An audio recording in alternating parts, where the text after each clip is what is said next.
देश न्यूज में आपका स्वागत है। मैं हूं आपके साथ धर्मिष्ठा और आप देख रहे हैं हमारा खास कार्यक्रम। पूर्वांचल में एक कहावत बहुत प्रचलित है, न खेलब न खेले देव, खेल में बिगाड़ देव। कुछ ऐसा ही हाल उत्तर प्रदेश में बसपा और मायावती का है। चुनावों में महीनों पहले प्रत्याशी उतारने वाली बसपा इस बार आम चुनाव से पहले सन्नाटे में है। ये वही बसपा है जो 2022 विधानसभा और 2019 आम चुनाव से पहले के चुनाव में महीनों और सालों पहले प्रत्याशी उतार देती थी। चुनाव आने तक तमाम सीटों पर 3-4 बार प्रत्याशी भी बदल देती थी, बड़ी बड़ी चुनावी रैलियां करती थी। लेकिन इस बार चुनावी सरगर्मी के बीच लखनऊ स्थित बसपा का पार्टी मुख्यालय वीरान है। पार्टी मुखिया जो है मायावती मौन है। सड़कों से बसपा का नीला झंडा भी नदारद है। मैदान में बसपा कार्यकर्ता भी दिखाई नहीं दे रहे। अब तक पार्टी ने एक भी चुनावी रैली नहीं की है, ना ही प्रत्याशियों की आधिकारिक लिस्ट जारी की है। अब तक बसपा की ओर से 6 सीटों पर प्रत्याशियों के नाम सामने आए हैं। इनमें 4 मुस्लिम और 2 हिंदू हैं। हालांकि अभी तक आधिकारिक ऐलान नहीं हुआ है। क्या सपा और कांग्रेस की फाइनल लिस्ट के इंतजार में है बसपा?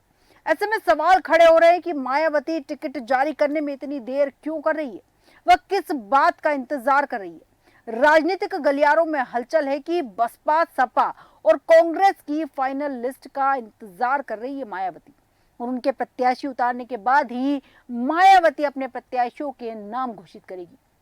राजनीतिक जानकार इसके पीछे जाति और ध्रुवीकरण की राजनीति को मुख्य आधार बता रहे हैं। उनका कहना है कि मायावती मुस्लिम और दलित कार्ड खेलने के लिए वेट एंड वॉच मोड पर है। पिछले विधानसभा चुनाव में मायावती ने मुस्लिम बहुल सीटों पर मुस्लिम प्रत्याशी उतारकर सपा को काफी डेंट पहुंचाया था। इसके अलावा दलित वोटर्स ने एकजुट होकर बसपा को वोट किया था। यही वजह है कि विपक्षी नेता बसपा को भाजपा की बी टीम बता रहे हैं। वहीं बसपा के कई मौजूदा सांसदों ने बगावत कर दी, जबकि बसपा दूसरे दलों के बागियों की ओर नजर गड़ाए बैठी है। उत्तर प्रदेश में मुस्लिम वोटर्स समीकरण और बसपा का गेम प्लान 2022 में हुए मेयर चुनाव में 17 में से 11 सीटों पर बसपा ने मुस्लिम प्रत्याशी उतारकर सपा की नींद उड़ा दी थी। इन 17 सीटों पर सपा की हार भी हुई थी और 2019 आम चुनाव में उत्तर प्रदेश में सपा और बसपा ने साथ में चुनाव लड़ा था। तब दोनों ने करीब 12 मुस्लिम प्रत्याशी उतारे थे और बसपा ने 2014 आम चुनाव में 19, 2009 में 14 और 2002 में 20 मुस्लिम प्रत्याशी उतारे थे। 2022 विधानसभा चुनाव में सपा गठबंधन ने 63 और बसपा ने 86 मुस्लिम प्रत्याशी उतारे थे। कांग्रेस ने करीब 60 सीटों पर मुस्लिम प्रत्याशी उतारे थे। 2022 विधानसभा चुनाव में सपा, रालोद और शुभा सपा के गठबंधन के 34 मुस्लिम प्रत्याशियों ने जीत दर्ज की थी। उत्तर प्रदेश में मुस्लिम आबादी करीब 19% है। लोकसभा की 80 में से 20 सीटें और विधानसभा की 85 से 100 सीटें ऐसी है जहां मुस्लिम वोटर 25% से 50% तक है। लोकसभा की 80 में से 10 सीटों और विधानसभा की 60 सीटों पर मुस्लिम वोटर्स 20% से 25% है। और यूपी में लोकसभा की 30 और विधानसभा की करीब 150 सीटें ऐसी है जहां मुस्लिम वोटर्स निर्णायक भूमि पे है। और इसी विषय पर विस्तार चर्चा के लिए हमारे एडिटर सूरज पाठक जी हमारे साथ जुड़ चुके हैं। सूरज जी नमस्कार। नमस्कार धर्मिष्ठा। हमेशा एक्शन मोड में रहने वाली मायावती इस बार खामोश है, काफी लंबे अरसे से खामोश है। अब तक उन्होंने अपने प्रत्याशियों का ऐलान भी नहीं किया है। देखिए धर्मिष्ठा, जिस तरह से लोकसभा चुनाव में सभी राजनीतिक दल अपनी अपनी रणनीति बनाने में लगे हैं और सभी राजनीतिक दलों की अपनी प्रत्याशा है, अपनी संभावना है जी। बहुजन समाज पार्टी का गठबंधन को लेकर के अभी तक जो स्पष्टीकरण होना चाहिए, सियासी गलियारों में इसको लेकर के बहुत सारे सवाल खड़े हो रहे हैं। इससे पहले कि हम वर्तमान में बात करें, जिस तरह से बात हुई पश्चिम बंगाल में एकला चलो रे, जी। तो मायावती को लेकर भी यही चीजें थी कि वो एकला चलो की रीति नीति पर आगे बढ़ रही हैं। हम यदि पिछले कुछ चुनाव की बात कर ले तो 2022 में जब मेयर के चुनाव हुए तो 17 में से 11 सीटों पर बहुजन समाज पार्टी के मुस्लिम प्रत्याशी उतारकर समाजवादी पार्टी की नींद उड़ा दी थी मायावती। बिल्कुल। और इन 17 सीटों पर सपा के प्रत्याशी की हार हुई थी। दूसरी तरफ बात करें 2019 के आम चुनाव में, तो उत्तर प्रदेश में सपा और बसपा ने एक साथ चुनाव लड़ा था बिल्कुल। और उस समय दोनों ही पार्टियों ने लगभग 12 मुस्लिम प्रत्याशी मैदान में उतारे थे। बहुजन समाज पार्टी ने 2014 के आम चुनाव में, यदि हम बात करें तो 19 में, 2009 में और 14 में और 2002 में 20 मुस्लिम प्रत्याशी मैदान में उतारे थे। 2022 में विधानसभा चुनाव में सपा गठबंधन ने 63 और बसपा ने 86 मुस्लिम प्रत्याशी मैदान में उतारे थे। जी। उसमें करीब 60 सीटों पर मुस्लिम प्रत्याशी मैदान में उतारे थे। 2022 के विधानसभा चुनाव में समाजवादी पार्टी ने रालोद और सुभाषपा से गठबंधन के तहत 34 मुस्लिम प्रत्याशियों ने जीत दर्ज की। बिल्कुल। ये आंकड़े मैं क्यों बता रहा हूँ? दरअसल उत्तर प्रदेश में मुस्लिम आबादी करीब 19%। बिल्कुल। लोकसभा की 80 में से 20 सीटें और विधानसभा की 85 में से 100 सीटें जी। जहां मुस्लिम वोटर्स 25% से 50% तक है। दूसरी तरफ लोकसभा की 80 में से 10 सीटों और विधानसभा की 60 सीटों पर मुस्लिम वोटर्स 20 से 25% है। उत्तर प्रदेश में लोकसभा की 30 और विधानसभा की करीब 150 सीटें ऐसी हैं जहां मुस्लिम वोटर्स निर्णायक की भूमिका में होते हैं। बिल्कुल। बात करें सीडीएस के मुताबिक 2017 के विधानसभा चुनाव में उत्तर प्रदेश में करीब 55% मुस्लिम वोट सपा को और 14% बसपा को, 33% कांग्रेस और लगभग 2% मुस्लिम वोट भाजपा के पक्ष में गया। उससे पहले 2012 के विधानसभा चुनाव में केवल 39% मुस्लिम वोट सपा को मिले थे और 2022 में लगभग 80% मुस्लिम वोट सपा गठबंधन के पक्ष में गए थे। जी। ये तमाम चीजें मैंने बताया है कि दलित वोटर्स ने एकजुट होकर बसपा को वोट किया था पहले, जी। और यही वजह है कि विपक्षी नेता बसपा को भाजपा की बी टीम बता रहे। वहीं कई मौजूद सांसदों ने बगावत कर दी, जबकि बसपा दूसरे दलों के बागियों पर नजर गड़ाए हुए बैठी। जी। यहाँ मैं एक बात पर और ध्यान आकर्षित कराना चाहूंगा कि वर्तमान में जो चुनाव हो रहे हैं इसको लेकर सियासी पार्टियों ने कमर कसी है। भारतीय जनता पार्टी के गठबंधन से लोहा लेने के विपक्ष एकजुट हो रहा है। बिल्कुल। शुरुआत जब हुई थी तो 28 विपक्षी दल इस समूह में थे और इंडी अलायंस का निर्माण किया गया था। कुछ दल उससे अब निकल गए हैं। उत्तर प्रदेश के छत्रपों की यदि हम बात करें तो उस समय भी समाजवादी पार्टी सपा ने इंडी अलायंस का दामन थाम लिया था। बिल्कुल। लेकिन वहीं बहुजन समाजवादी पार्टी ने अपना रुख साफ नहीं किया। लोकसभा चुनाव में मायावती किस ओर जाएंगी इसके बारे में उन्होंने खुलकर बात नहीं रखी। बिल्कुल। और उसका परिणाम हम देखें कि उनका जो मौन था, लंबी चुप्पी तोड़ करके उन्होंने एक्स पर लिखा कि बसपा अकेली चुनाव लड़ेगी। बिल्कुल।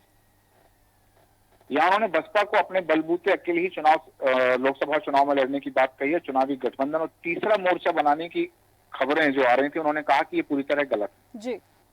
उन्होंने विपक्ष पर आरोप लगाया कि वे इस तरह की अफवाहें फैलाकर लोगों को गुमराह कर रहे हैं। तो ये जो तमाम चीजें हुई, इन तमाम चीजों में यदि हम देखें तो मायावती ने स्पष्ट कर दिया है कि वो एकला चलेंगी। बिल्कुल। मैं एक आंकड़े की तरफ और ध्यान आकर्षित कराना चाहूंगा आपका धर्मिष्ठा। जी। 2002 में 98 सीटों पर बसपा ने चुनाव लड़ा। जी। और उनका जो वोट शेयर था वो 23.1% था। 2007 के चुनाव में 206 सीटों पर चुनाव लड़ा और इनका जो वोट शेयर इनको मिला था वो था 30.4%। बिल्कुल। 2017 में 19 सीटों पर चुनाव लड़ा था और 22.4% इनको वोट शेयर प्राप्त हुआ था। 2022 में भी हम बात करें तो 2022 में एक सीट पर चुनाव लड़ा और 13% इनको वोट शेयर प्राप्त हुआ। जी। उसके बाद यदि हम बात करें कि उत्तर प्रदेश में जब आम चुनाव हुए तो बसपा का वोट परसेंट कितना रहा? बिल्कुल। 2004 में 19 सीटें, 2009 में 20 सीटें, 2019 में 10 सीटें। इसमें क्रमशः 24%, 27% और 19% वोट शेयर हासिल हुआ था। यहाँ एक बात जरूर मैं बताना चाहूंगा कि उनके मौत सियासी गलियारों में बात की जा रही है कि मायावती को 2024 में जो भविष्य होने वाला है वो पता है। मायावती संभवतः जानते हैं कि गांधी चल रही है कि मौन रहना ज्यादा उचित है। और इंडिया अलायंस की यदि हम बात करें तो शायद चूंकि मायावती की महत्वाकांक्षाएं बहुत बड़ी, बिल्कुल, इस कारण से अपनी महत्वाकांक्षाओं के चलते शायद उस अलायंस में शामिल ना हो। ये भी बात हो सकती है कि 2024 के चुनाव का जो गठजोड़ है वो चुनाव के लिए नहीं है, इससे बहुत कुछ हासिल होने वाला नहीं है, इसलिए हो सकता है कि आगे की रणनीति पर विचार कर रहे हो। 2027 के विधानसभा चुनाव की तैयारी में वो अभी से लगी, बिल्कुल। क्योंकि यहाँ मैं बताना चाहूंगा कि बसपा सुप्रीमो एवं पूर्व मुख्यमंत्री मायावती ने लोकसभा चुनाव में बसपा के किसी भी दल से गठबंधन नहीं करने की बार बार स्पष्ट घोषणा के बावजूद जो बिल्कुल। अफवाहें सामने आ रही थी कि बसपा के बिना कुछ पार्टियों की सही दाल गलने वाली नहीं, इसलिए बसपा के लिए अपने लोगों का हित सर्वोपरि। जी। तो ये जो तमाम बातें सामने आई हैं, इन बातों में एक बात तो स्पष्ट हो जाती है कि चूंकि वो बड़ी राजनीतिज्ञ हैं, एक सूबे की मुख्यमंत्री रह चुकी हैं, तो अब इसके बाद क्या स्थिति होने वाली है और इन तमाम चीजों में आगे की रणनीति उनकी क्या होने वाली है। क्योंकि यहाँ एक बात मैं आपको बता दूं कि उत्तर प्रदेश की एक सीट, अकबरपुर संसदीय सीट जो है, लोकसभा सीट है, वहां बहुजन समाज पार्टी परिसीमन से पहले और परिसीमन के बाद उनका प्रदर्शन बहुत अच्छा रहा। परिसीमन से पहले बिल्लौर सीट पर 2004 में और 2007 में बसपा ने जीत दर्ज की जी। और परिसीमन के बाद बनी अकबरपुर सीट पर 2009 से बसपा लगातार दूसरे नंबर पर बनी। बिल्कुल। ये अकबरपुर सीट कहीं ना कहीं बसपा के लिए ये कह सकते हैं कि नाक का बाल रही है या फिर प्रतिष्ठा का प्रश्न रहा, बिल्कुल। क्योंकि परिसीमन के बाद से यहाँ जो प्रदर्शन रहा है बढ़िया रहा। यहाँ एक जरूर बात है कि पिछड़ा और दलित बाहुल वर्ग इस सीट पर महत्व रखता है और बसपा इस बार नंबर 2 से नंबर 1 पर आने की कवायद में जुटी हुई है। इसके लिए ठोस रणनीति बना करके उस हिसाब से कदम उठा रही है। बिल्कुल। बसपा सुप्रीमो मायावती ने सोची समझी रणनीति के तहत लोकसभा चुनाव से पहले फैसले लिए हैं। पहले उन्होंने संगठन में सर्व समाज की भागीदारी सुनिश्चित की है, उसके बाद आईएनडी गठबंधन से अलग अकेले चुनाव लड़ने का निर्णय लिया था, ताकि वोटरों को एकजुट किया जा सके और फिर गांव चलो अभियान और गांव गांव जाकर बूथ मजबूत किए। बसपा के जो कार्यकर्ता हैं वो इन सीटों पर जा रहे हैं। बसपा के अपने समीकरण हैं, क्योंकि दलित वोटर जो है 4.5 लाख हैं, जबकि पिछड़ा वर्ग के वोटर 4 लाख हैं। इसके अलावा लगभग 3.25 लाख वोटर ब्राह्मण और 1.25 लाख मतलब 1,75,000 वोटर ठाकुर। बिल्कुल। तो ये जातिगत समीकरण के आधार पर एक एक सीट का समीकरण निकाल करके मायावती अपनी रणनीति बना रही हैं और इस रणनीति के तहत मायावती अपने फैसले ले रही हैं। बिल्कुल। तो स्वाभाविक बात है कि उनका जो फैसला है वो केवल वर्तमान को नहीं, भविष्य को देखते हुए भी वो अपनी रणनीति बना रही हैं। बिल्कुल। बसपा ने जो इस पर पोस्ट किया गया है उसको इशारों में समझना चाहिए कि बसपा बड़े बड़े पूंजीपतियों, धन्ना सेठों के धनबल से दूर है। जी। इसलिए उत्तर प्रदेश में 4 बार बनी सरकार में बसपा ने जन कल्याण और गरीबी और पिछड़ा वर्ग दूर करने की ऐतिहासिक पहल की थी, जबकि दूसरी पार्टियां स्वार्थ में लगी थी। ये कहा जा रहा है और ये कहकर के उन्होंने सब पर निशाना साधा। बिल्कुल। चुनावी बॉन्ड को लेकर के जिस तरह से उनकी बयानबाजी सामने आ रही है, चुनावी चंदे की उन्होंने आलोचना की है और सोशल मीडिया पर उन्होंने जो पोस्ट किया है कि जहां सहारा वहां इशारा, इससे बचने के लिए उन्होंने अपनी एक बात स्पष्ट कर दी है। उन्होंने एक और ट्वीट किया था जिस पर उन्होंने कहा था कि जब लोकसभा के लिए हो रहे आम चुनाव में जन व देश हित में इन बातों का खास महत्व है, तो बहुजन हितैषी सरकार क्षेत्र में देश में बना करके लोगों को जानलेवा महंगाई, बढ़ती बेरोजगारी, गरीबी, बेरोजगारी, पिछलेपन के लाचार जीवन से मुक्ति मिल पाएगी, वरना गरीबी और गरीबों व अमीरों की अमीरी बढ़ती जाएगी। तो इस तरह से उन्होंने सत्ता पक्ष पर भी निशाना साधा है। विपक्ष के कुछ दल हैं, जैसे टीएमसी को चंदा मिला है, कांग्रेस को चंदा मिला है, क्योंकि इलेक्टोरल बॉन्ड की यदि हम बात करें तो उस पर जब उन्होंने निशाना साधा तो पहले नंबर पर भाजपा, दूसरे पर टीएमसी और तीसरे पर जो है कांग्रेस है। तो उन्होंने कांग्रेस पर भी निशाना साधा, बसपा ने और दूसरी तरफ टीएमसी पर और भाजपा पर भी निशाना साधा है। तो उन्होंने स्पष्ट कर दिया है कि वो एकला चलो की रणनीति पर आगे बढ़ रही हैं। बिल्कुल। और इस एकला चलो की रणनीति के तहत वो चुनाव लड़ेंगी। हालांकि एक बात और बता दूं कि जब उनसे एक प्रश्न किया गया था कि क्या किसी के प्रति उनके मन में कोई खटास है, तो उन्होंने कहा था कि मन चंगा तो कठौती में गंगा। जी। उनके इस सेंटेंस के भी कई मायने निकाले गए थे।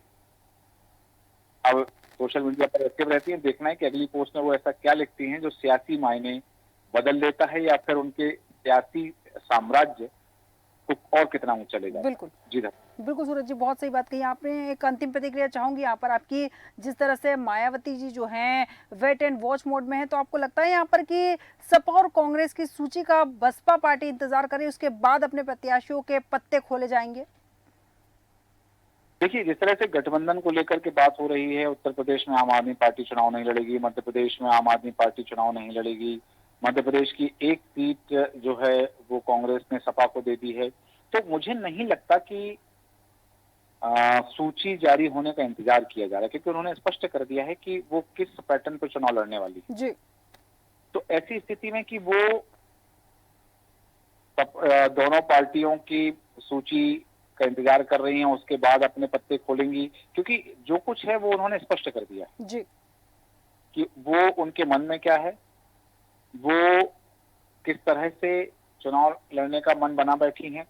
क्योंकि यदि हम बात करें, मैं एक और आपका ध्यान आकर्षित ले जाना जी चाहूंगा कि हालांकि यह जो घटनाक्रम है यह जनवरी के मध्य का है, क्योंकि भारतीय जनता पार्टी और नरेंद्र मोदी को रोकने के लिए विपक्षी दलों ने जो इंडिया अलायंस बनाया था उसको लेकर बहुत सारी बातें आई।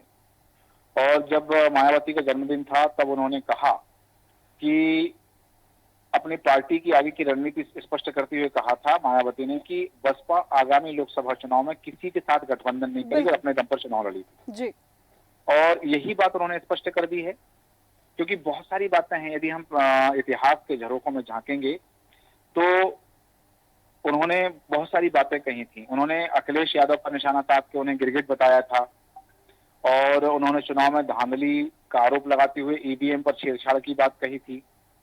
यहाँ तक कि आकाश आनंद को उत्तराधिकारी घोषित किया था, और ये भी उस समय बात हुई थी, जनवरी की बात कर रहा हूं मैं, कि जनवरी के आसपास जब ये घटनाक्रम हुआ तो उस समय बात हुई थी कि वो राजनीति से संन्यास लेने वाली हैं, लेकिन उन अटकलों पर विराम दिया उन्होंने। बिल्कुल तो ये जो तमाम चीजें हैं, ये या तो चर्चाओं में बने रहने के लिए या सियासी गलियारों में चर्चाओं को पैदा करने के लिए वो हमेशा इस तरह के वक्तव्य जारी करती हैं। बिल्कुल हालांकि जो अटकलें रहती हैं उन अटकलों पर वो विराम भी लगा देती हैं, बिल्कुल और अब उन्होंने स्पष्ट कर दिया है कि बहुजन समाजवादी पार्टी जो है, बहुजन समाज पार्टी अकेले चुनाव लड़ेगी, वो किसी के साथ गठबंधन नहीं करेगी। इसको 2027 की तैयारी के मद्देनजर भी देखा जा रहा है। बिल्कुल बिल्कुल जी बिल्कुल रमेश। बिल्कुल सूरज जी, बहुत सही बात कही आपने कि मायावती की तैयारी जो चल रही है 2027 के तहत भी देखी जा सकती है। बहुत बहुत धन्यवाद हमारे साथ चर्चा में शामिल होने के लिए।